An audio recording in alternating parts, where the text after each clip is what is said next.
Bom dia, boa tarde, boa noite para você que está ouvindo esse áudio em algum lugar do planeta Terra ou da galáxia. E muito bom ter você aqui. Olha só, esse áudio está sendo gravado no gravador de voz do celular, sem nenhuma peripécia assim. Tem um ventilador aqui atrás de mim. De vez em quando você vai ouvir um carro passando na rua, um vizinho gritando, um passarinho cantando, faz parte de tudo que está acontecendo aqui em volta. Eu sou o Gito, tenho 1,79 m, tenho cabelo preto, alguns fios já estão brancos, tenho olho castanho, sou alguém de 100 quilos, estou acima do peso e tenho uma barriguinha saliente de tomar cerveja. Acho que essa é mais ou menos a minha descrição aí para você imaginar. Eu estou sentado numa cadeira preta dessas de jogar videogame, de frente para uma mesa e para um monitor. Estou agora gravando esse áudio. Espero que te faça bem ou pelo menos faça sentido para você. Eu gostaria de conversar hoje sobre as igrejas inclusivas quando não libertadoras. Esse é o tema. As igrejas inclusivas quando não libertadoras. Gente querida, o que são então, para a gente começar, o que são as igrejas inclusivas? Eu gostaria que a gente trocasse uma ideia sobre isso, tá bom? Porque isso é importante para a gente pensar no tema.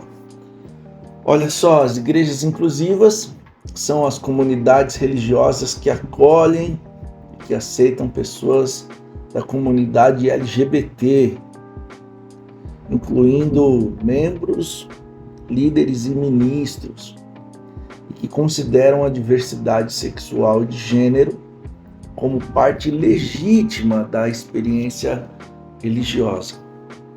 Lembrando que as igrejas inclusivas surgiram como uma alternativa às igrejas ou uma alternativa religiosa para que pudessem conciliar a fé com a diversidade sexual e também a diversidade de gênero, removendo a homossexualidade do campo do pecado e abraçando as pessoas independente de raça, de cor, de posição social, deficiência ou qualquer outra diferença.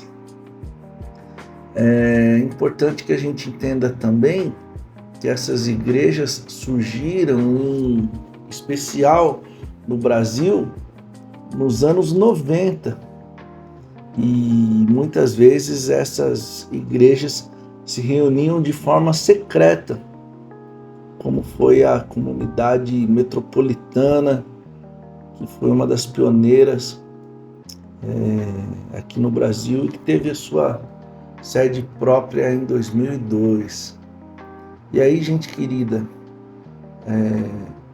o tema ser igrejas inclusivas quando não libertadoras é porque em algumas dessas comunidades de fé inclusivas, elas tenham um processo de acolhimento dos corpos, mas ainda promovem uma teologia conservadora, que é uma abordagem cristã que prioriza a preservação das crenças e das tradições históricas, mas que vai fazer uma interpretação da Bíblia de maneira literal e autoritativa.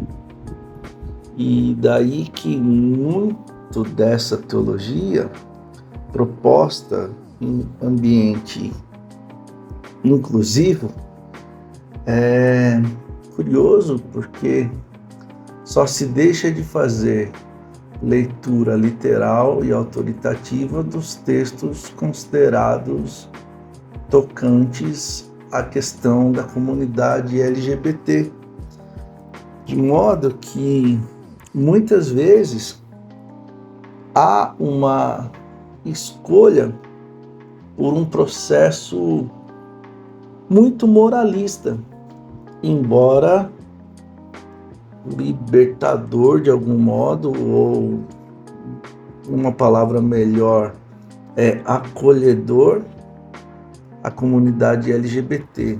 Ou seja, tirando as bandeiras do arco-íris, tudo mais é uma reprodução do mesmo. Da mesma forma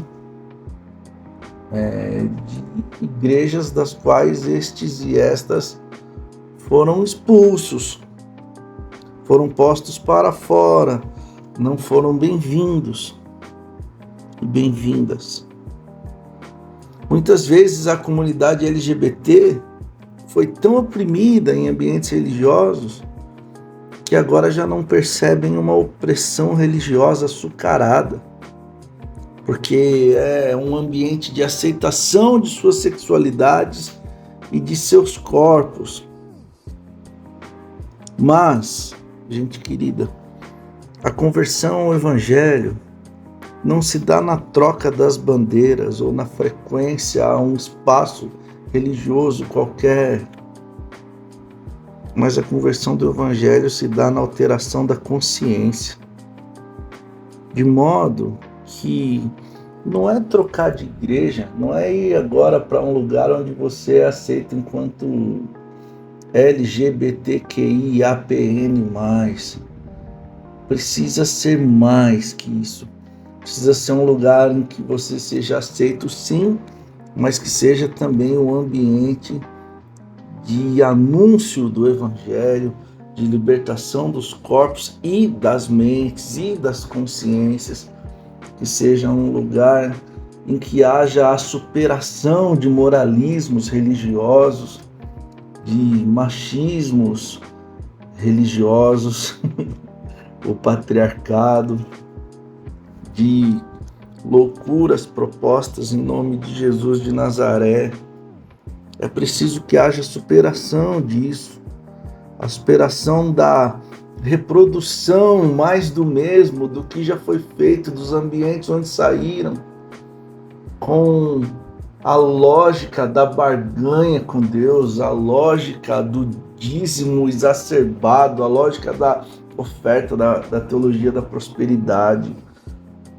Essas lógicas todas que estão imprimidas na religiosidade, no evangelicalismo brasileiro, precisa ser superado nas comunidades de fé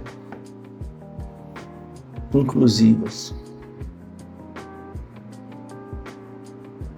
A conversão do Evangelho não se dá na troca das bandeiras, mas é na alteração das consciências. Daí, gente boa, que um lugar de aceitação da sexualidade, mas de aprisionamento das consciências, é apenas mais um lugar reprodutor de religiosidade travestida do Evangelho. E talvez alguns perguntem, mas qual é o seu lugar de fala na comunidade LGBT? Essa expressão lugar de fala encontrou um lugar inapropriado, porque não se trata de ter ou não ter autoridade para falar do assunto, mas é o lugar de onde se fala a respeito do assunto. De modo que então o meu lugar de fala provém do acolhimento de pessoas LGBT que também foram muito feridas nestes ambientes de igreja inclusiva, mas de consciência aprisionada no conservadorismo religioso, à la evangelicalismo brasileiro, reprodutor de escravização humana. Muita gente ferida sai de uma igreja em que não podia ser quem era, chega numa igreja em que se pode ser quem é, mas não pode se pensar o que pensa. Ou que é também nestes ambientes instruído a viver de uma maneira dupla, sendo um para o mundo, outro para a comunidade religiosa. Esse dualismo sem sentido proposto desde mil e bolinha e que é produzido ainda hoje nos ambientes moralistas. Gente querida, não basta ser um espaço de aceitação das sexualidades.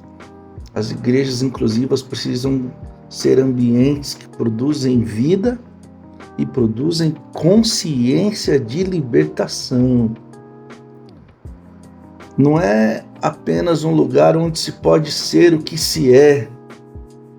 É também um lugar que incentiva, que ensina, que instrui, que dá condições de se lutar contra a opressão de diversas sexualidades, de diversas compreensões teológicas que machucam, de diversas compreensões de machismo que machucam, diversas compreensões políticas que oprimem. É preciso que haja consciência nesses ambientes. Também é preciso que seja um lugar que instrui a não se pagar o mal com o mal, para a gente não se tornar agora os opressores dos que não são como somos. Um lugar que ensina a não agir machucando quem nos machucou. Um lugar que ensina o perdão. É claro que nós tivemos muitos direitos sendo negados. É claro que nós sofremos na pele as marcas da dor, da rejeição. É claro que nós ouvimos palavras que cortavam mais que o vidro. É claro que todos nós sofremos isso. Mas agora nós não podemos nos tornar gente que faz sofrer.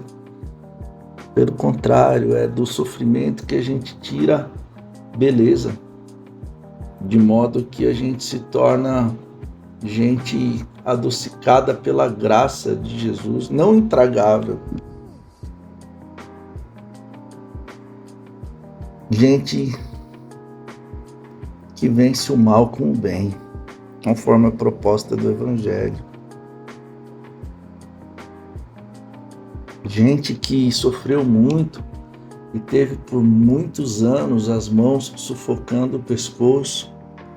Agora que estão libertas dessas mãos que sufocam, o que quer fazer é gritar contra quem os machucou. E é importante sim que se denuncie. É importante sim que a gente leve a polícia, a delegacia, as denúncias dos que nos torturaram. É importantíssimo, não estou falando disso. O que eu estou falando é que na nossa consciência é importante que haja um papel agora de gente sendo adocicada pela graça. Porque a história nos dá provas de que todas as vezes que nós pagamos o mal com o mal, nós não conseguimos vencer as consciências. A gente pode matar um homofóbico, mas a gente não consegue erradicar a homofobia. Vocês entendem, gente querida? Só uma outra forma de lidar que não seja violenta e que trabalhe nas consciências é que podem alterar o rumo das coisas.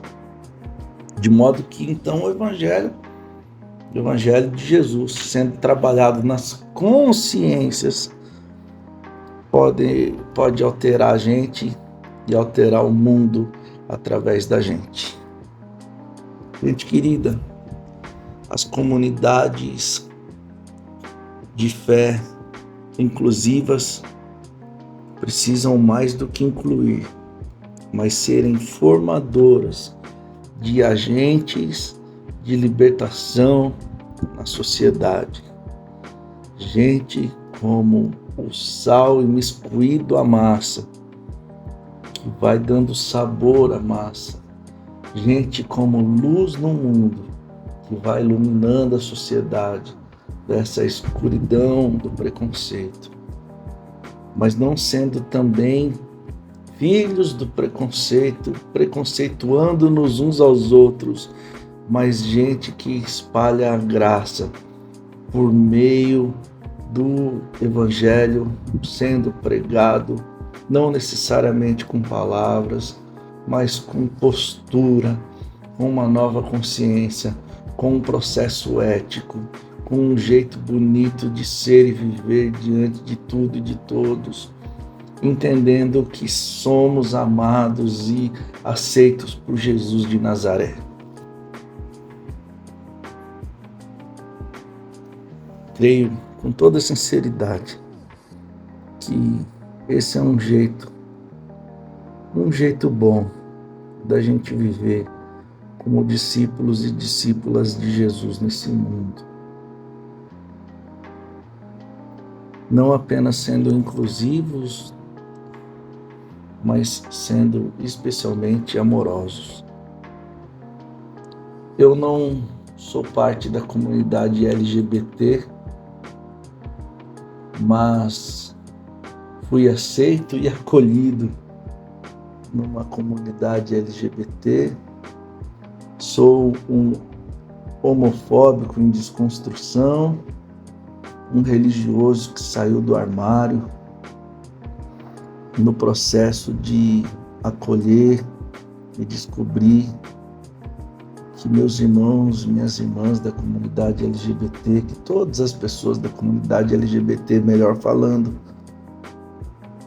são amadas por Deus, e que descobriu que o Espírito de Deus, a Ruá, sopra neles e através deles, e eu tenho sido muito abençoado na convivência com os meus irmãos da comunidade LGBT. Que as nossas comunidades de fé sejam mais que inclusivas, sejam também libertadoras, em nome de Jesus. Deus abençoe você.